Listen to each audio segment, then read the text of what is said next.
আসসালামু আলাইকুম। শ্বশুরবাড়ির লোকজনরা স্ত্রীকে কথা শোনানোর সাহসটা কার কাছ থেকে পায় জানেন? স্বামীর কাছ থেকে। কারণ আপনি যখন আপনার পরিবারের সকল মানুষের সামনে আপনার বউয়ের কোনো দোষ গুণ সম্পর্কে আপনার পরিবারের কোনো মানুষ কথা বলছে, আপনি সেটাতে সায় দিচ্ছেন, ঠিক ওই মুহূর্তটা থেকেই কিন্তু তারা সায় পেয়ে যায় যে তারা আপনার স্ত্রীর সাথে যেমন খুশি তেমন ব্যবহার করতে পারে, যেমন খুশি তেমনভাবে কথা বলতে পারে। দেখুন রিসেন্টলি কিছু ঘটনাগুলো কিন্তু এটা সবথেকে বড় বহিঃপ্রকাশ।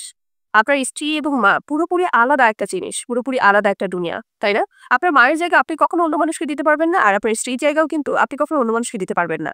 এই ২ টো মানুষকে নিয়ে আমরা কেন এত কম্পেয়ার করি বলেন তো? ২ টো মানুষের জায়গা কি এক? একদম না। আমরা এই সহজ জিনিসটা, এই সাধারণ একটা জিনিস আমরা সবাই যে কেন বুঝতে চাই না, এই জিনিসটা আমি কোনোভাবে বুঝতে পারি না। এরকম হাজারো শত, শত পরিবার রয়েছে যে সন্তানকে বিয়ে দেওয়ার পরে যেন সন্তানকে ছাড়তেই চায় না। সন্তানের মায়াসী কোনোভাবেই ত্যাগ করতে পারে না। তাহলে আপনার কি প্রয়োজন বলেন তো সন্তানকে বিয়ে দেওয়ার? অন্য একটা নারীর হাতে তুলে দেওয়ার? কারণ আপনি যখন অন্য একটা নারীর হাতে আপনার সন্তানকে তুলে দিবেন, আপনি অবশ্যই এক্সপেক্ট করবেন সেই নারীও যেন আপনার সন্তানকে ভালো রাখে। আপনি ঠিক যেমনটা রেখেছেন, হয়তোবা তার থেকে অনেক বেশি ভালো রাখে। কারণ এটা কিন্তু তার একটা সবথেকে নিরাপদ আশ্রয়স্থল। এবং সেও চায় তার মতো করে তার স্বামীকে নিজে তৈরি করে নিতে। হয়তো ওর স্বামী কোনো একটা জিনিস তার কাছে ভালো লাগে না। সে হয়তো বলে, "তুমি এটা করো না, এইভাবে করো।" কিন্তু আপনি তখন ওই জায়গায় গিয়ে কি করেন? আপনি যখন বলেই দেন, "আমি এত বছর আমার সন্তানকে লালন-পালন করেছি এভাবে, আর তুমি একদিনের মধ্যে এসে তাকে পরিবর্তন করে ফেলবে? এটা আমি কোনোদিনও হতে দিব না।" এই বিরোধিতাটা কেন করেন? প্রত্যেকের তো প্রত্যেকটা জিনিস ভালো লাগবে না।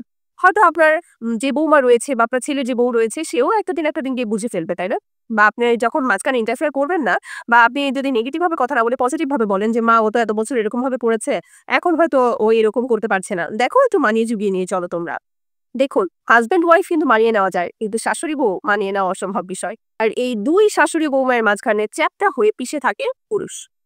যে আপনার সন্তান আর ওই নারীর স্বামী।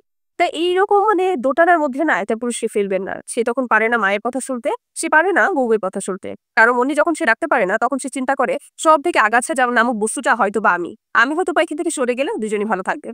সে মেন্টালি কতটা খারাপ পর্যায়ে চলে গেলে সে এরকম চিন্তা করে বলেন তো?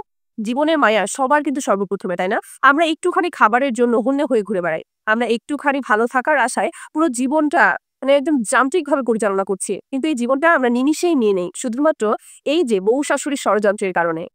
আমি কোন নারী জাতিকেই খারাপ বলছি না। কারণ আমিও একজন নারী। আমার মধ্যে ভালো খারাপ সব গুণই রয়েছে।